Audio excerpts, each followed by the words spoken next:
Welcome. Settle into a comfortable position, let your shoulders soften, and allow the sound of my voice to slow your thoughts.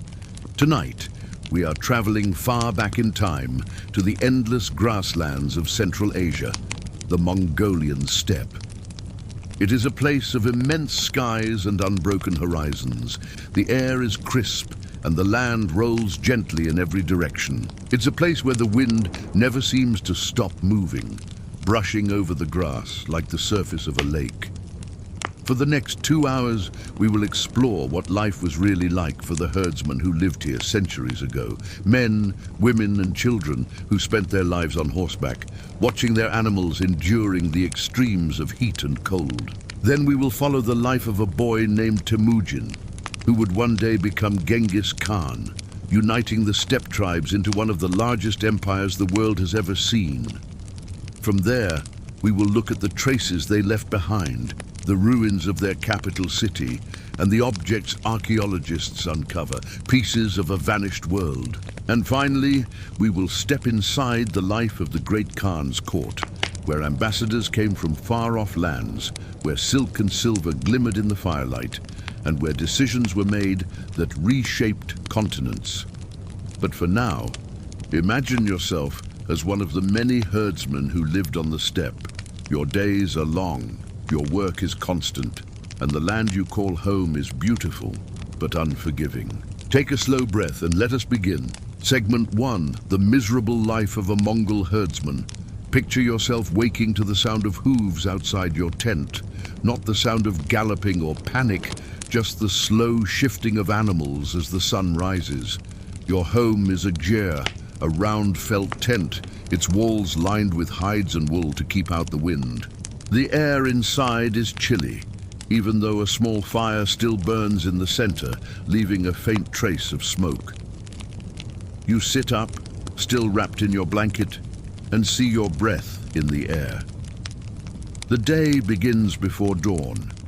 In summer, this means riding out early to move the herd before the sun grows too hot. In winter, it means breaking the ice on the water troughs and checking that no animals froze in the night. Outside, the land is open and quiet. There are no fences here, no roads, and very few trees. Just miles and miles of grassland. Your herds, horses, sheep, goats, perhaps a few cattle, must be watched constantly. Without them, you and your family could not survive. There is little variety in what you eat. Breakfast might be a bowl of fermented mare's milk, sour, fizzy, a little sharp on the tongue, or a handful of dried curds, the same food you had the day before and the day before that. You chew slowly, because you must, because there will not be much more until the next meal. Your horse is waiting. It is small compared to the horses of later centuries, but it is strong, hardy, and able to run for hours. You mount quickly with practiced ease. The leather of the saddle creaks softly as you adjust your weight, and soon you are moving, guiding the animals across the plain. The work is repetitive. You are always riding, always watching. You listen for wolves, who sometimes follow the herds. You look for signs of sickness in the animals. You check the grass, deciding where to move next. The seasons rule your life. In spring, the grass grows fast, and there is enough for all. In summer, you ride far, keeping the herd spread out so they do not eat the grass down to the roots. In autumn, you begin to think of winter, finding a sheltered place, repairing the gear, stocking up on food. Winter is the hardest season. The wind can blow so hard that it erases all signs of the world, filling the air with snow. Some years, ice covers the grass and the animals cannot graze. Many will starve, and you must decide which ones to try to save. There is no escape from this work. When you grow tired, there is no one else to watch the animals for you. Your family helps, of course, but everyone is busy. Even children are expected to ride, to collect dung for the fire, to carry water. At night, when you return to the gyre, there is a quiet satisfaction. The animals are safe, the fire is warm. Perhaps there is meat tonight, boiled in a single large pot and shared by everyone. You eat slowly, savoring it, because you do not know when you will taste it again. Life is not miserable in every moment. There are songs to sing, games played on horseback, and neighbors who gather for seasonal festivals. But survival is never guaranteed, and hardship is never far away. Imagine lying down to sleep, hearing the wind against the tent. Tomorrow will be the same. A rhythm as steady as the turning of the seasons. The grass grows, the animals graze, and you ride out again. This is the life of a Mongol herdsman. Demanding, repetitive, and entirely dependent on the land. And from this life, from these riders and herds, would one day come the man who changed history. The rise of Genghis Khan. From the quiet rhythm of daily life on the steppe, let us now turn to the story of a single boy who was born into this world, a boy who would grow into one of history's most consequential leaders. His name was Temujin. Imagine the same wide grasslands, the same round tent with a fire in its center. This is where Temujin took his first steps, where he learned to ride and where he felt the bite of the wind. He was born sometime around the year 1162 into a world that was not united but fractured, divided among many tribes, each with their own leaders, each competing for grazing land, for horses, for survival. Temujin's father was a respected tribal leader. He taught his son the skills every child on the steppe had to learn: how to sit a horse, how to hunt, how to watch the herd. But when Temujin was still very young, his father was poisoned while traveling. Suddenly, Temujin's family was left without protection, and their own tribe turned against them. Imagine being only 9 years old and finding that you and your family are now alone on the steppe with no allies and no one to help you. The tribe abandons you, taking the animals that once belonged to your family. You are left with almost nothing. Temujin's mother gathered what she could. She kept her children alive by foraging for roots and berries, by fishing, by doing whatever was necessary to survive. This was the first hardship that shaped Temujin, a childhood where hunger was a constant companion. As he grew older, Temujin began to rebuild what his family had lost. He sought allies carefully and patiently. He knew that loyalty was rare, that friendship could be broken easily, and so he chose his companions wisely. He married a woman named Bertha. Together they began to gather followers. These were not just blood relatives. They were men who chose to follow Temujin because they believed in his leadership. But Temujin's life was not free from struggle. At one point, Bertha was kidnapped by a rival tribe. Temujin gathered his allies, fought to bring her back, and succeeded. This victory strengthened his reputation and drew even more men to his side. Through the years, Temujin united more and more of the steppe tribes. He did this through negotiation, through gifts, and when necessary, through battle. He reorganized his growing army so that loyalty was no longer based only on family ties, but on merit. He gave positions of authority to men who had proven themselves capable, no matter their background. Slowly, the steppe began to change. Where there had once been dozens of small competing tribes, there was now one leader, one Khan. Temujin was given a new name, Genghis Khan, which meant universal ruler. Under Genghis Khan's leadership, the Mongols became a single, united force.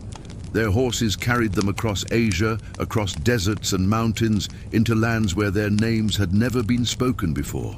But for now, picture Genghis Khan not at the head of a vast army, but as a young man riding alone across the grasslands. He is thinking, planning, shaping the future in his mind. The wind is cool on his face, and the horizon stretches out in every direction. His story is one of determination, of hardship transformed into strength. And it is a story that reminds us that even the most powerful figures in history began in small tents with little more than hope and persistence. As we leave Temujin's rise behind, let us turn to the traces his people left for us. the pieces of their world that remain hidden under the soil and waiting to be discovered. The lost city of Karakorum. Let us drift now from the life of the man who became Genghis Khan to the traces his empire left behind. When Genghis Khan and his successors united the steppe, they did more than gather herds and armies. They created places, gathering points where merchants, scholars, and emissaries from distant lands came together. One such place was the city of Karakorum. Imagine riding across the grasslands, the horizon stretching out before you, as it always does, until one day the horizon is broken by walls and gates. This is no small cluster of tents, but a permanent settlement, with craftsmen's workshops, market squares, and a palace at its center. Karakorum became the capital of the Mongol Empire under Ögedei, the son of Genghis Khan. It was a place that must have seemed extraordinary on the steppe, a city that stood where there had once been only grass and sky. Archaeologists today have uncovered its remains. When they dig into the soil, they find pieces of pottery, iron tools, fragments of Chinese porcelain, and even the outlines of the city walls. Each discovery adds another detail to the picture of life here. You can almost imagine the sounds of the marketplace, the soft clinking of metalwork being hammered into shape, the voices of merchants calling out their wares, the steps of horses and camels coming in from the caravan routes. There would have been spices from India, silk from China, and furs from the forests of Siberia, a meeting place of cultures, right in the center of the steppe. But Karakorum was not just a place of trade, it was also a place of administration, where envoys from Persia, from Europe, and from distant kingdoms came to speak with the great Khan. It is said that there were even Christian churches, Buddhist temples, and mosques here, a reflection of the diversity of the empire. And yet, for all its significance, Karakorum's time as a capital was brief. When Kublai Khan, the grandson of Genghis, took power, he moved the capital to what would become Beijing.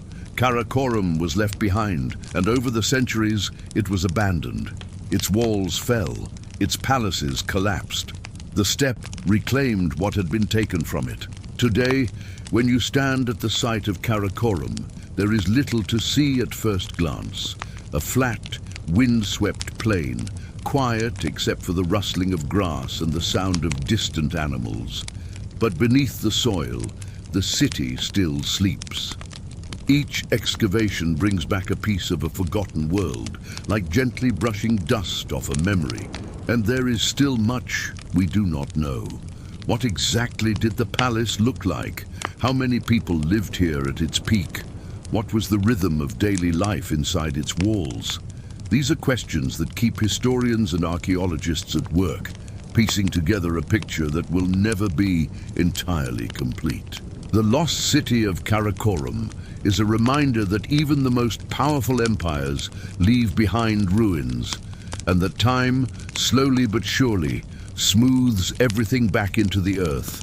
Now let us move from this quiet ruin back into a world that was far from quiet, into the glittering, tense, and ceremonial life of the Khan's court, where the affairs of an empire were decided. Life of the Khan's court. From the windswept ruins of Karakorum, let us now imagine the city in its prime, alive with movement, sound, and color. At its heart was the court of the great Khan, where the daily life of the rulers unfolded, not in the rhythm of herding, but in the rhythm of power. Picture a large, beautifully decorated tent, larger than most houses, its felt walls painted or embroidered with bright patterns. Inside, the ground is carpeted. In the center, a low table has been set with carved wooden cups, polished metal bowls, and steaming pots of food. The Khan is seated at the head of the gathering. Around him are princes, generals, and emissaries who have traveled for weeks or months to deliver their messages. They bow low, their voices quiet, The air smells of roasting meat and spiced drinks. Life at court was not one of constant feasting. There were long meetings, councils where decisions were made about war, trade, and law.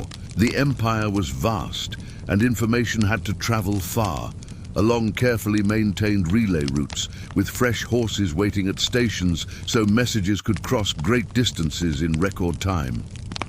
When the Khan spoke, it was often after careful listening. Rulers of distant lands would send gifts, silk, gold, falcons, exotic animals.